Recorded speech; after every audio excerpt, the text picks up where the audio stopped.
see you again. You are indeed a shimmering beacon of beauty this evening, may I say? Thank you very much. You look very, very nice. Buried alive? Yes, buried alive. Yeah. Who would do that? A very bad man, Craig. You wouldn't know anything about it. I think you'd be surprised. Although I wouldn't bury you alive. No, it's a horrific thing. It's about Poe, the film, and, you know... Edgar Allan Poe? Yeah. Oh, yeah. And in his stories, he had a very horrific imagination, and he wrote, as we know, A Telltale Heart. Yes. And in that, he chops a man up and buries him alive. Yeah, yeah, but you can hear the boom, boom. Actually, he wouldn't be alive, but yeah, you can hear the heart, exactly. Yeah. He was translated into the French by Baudelaire. I liked Baudelaire. You That's ever read a great Baudelaire? fact. Yeah, no, it's true. Yeah. Baudelaire was crazy alcoholic Frenchman. Just the type of writer I like. Poe was a crazy alcoholic American. Yes, he was. That's true. Yeah, they never met, though, I don't think. No, I think they were a little bit apart. Wasn't Baudelaire the 1850s? Yes, probably would. Ugh. Maybe Poe was dead. I feel such a fool now. Poe went to the White House drunk. Did he really? Yeah. He wasn't the first one. You studied literature at Oxford, didn't you? I did. Yeah. Did you study American literature? No, the course doesn't really have any French or American or foreign literature in it. So it's all just, things were terribly rummy and then something rather chipper happened. It's all... The course is a bit too English. Yeah, a little bit. Yeah.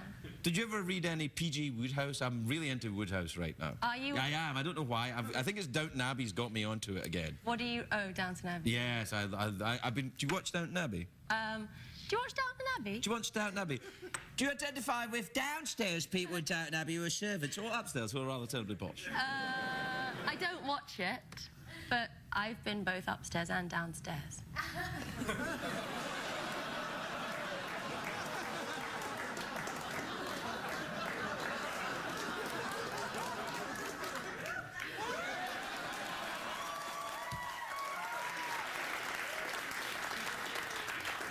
I didn't mean that. Yes, that wasn't I know. fair. What do you mean it wasn't fair? You did exactly, you did mean that. The mugging. No, it wasn't I fair.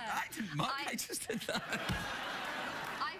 In fact, I've both done my laundry and dined at high table, but I hear that you have 50 quarters here. Oh, yes, yes, $50 in quarters, which would make it, Oxford, 200 quarters. Okay, sorry. But what's fantastic about that is I do my laundry and I need quarters. You do your own laundry now? Do you go to the laundromat looking like that? That's what I mean. Because you could go to the laundromat dressed like that and someone, maybe me, would do your laundry for you. I'd be there. I'd be like, I'll do your laundry, miss. I don't go... I'll fix your smalls. I'll get your particulars. I like it.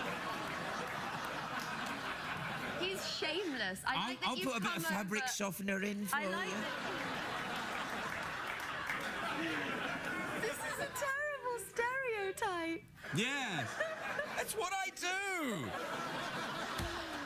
No, all right. What do you want to go for the big cash prize already? Like you come out here, you plug your movie and straight for the cash prize. I just came for You only came for the $50? I heard you'd stopped giving singles and you'd started giving quarters, and I asked to come back. You know, most places would... If you go into a 7-Eleven dressed like that, they'll make change for you. Yeah, you'll be all right. Were you buried alive in that clip? Would they actually bury you alive? Yeah, they did. They put me in the coffin and they had, you know, machines, I can't remember, drills. Oh, yes. And, you know, they drilled around my head and put the lid on. And I took my first breath, because I'd prepared myself mentally for being buried alive. And then I took my first... How do you do that? Just say to yourself, I'm going to be buried alive a lot of times.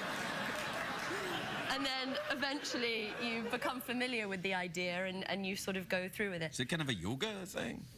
I don't love yoga, but it is a mantra type thing. Okay. Anyway, I took my first breath. And just to calm myself, and all the oxygen went out of the coffin, so when I went for my second breath, there wasn't any left, there was just carbon dioxide. Holy crackers. I know, that's what I did, and then I wept. And then they sort of opened the lid and they were like, what's wrong? And I was like, I can't breathe in here. And then I sipped the air, and then we did it again and they filmed it. So they weren't filming the first time? Like they just go, well, we'll just bury you alive a bit in practice. Really? Yeah. That's a complete waste of burying a lifetime. You want to film it just in case something goes wrong, you know? Then at least you have the take. Yes, then at least you have the tape. You should speak to them. I should. Is it Cusack I have to talk to? No, he's not the director. He's an actor. How does it work? I thought the actor did that. No, the actor's in the movie, and then there's a director, James McTeague, who makes McTeague? Yeah, McTeague. My sworn enemy, McTeague.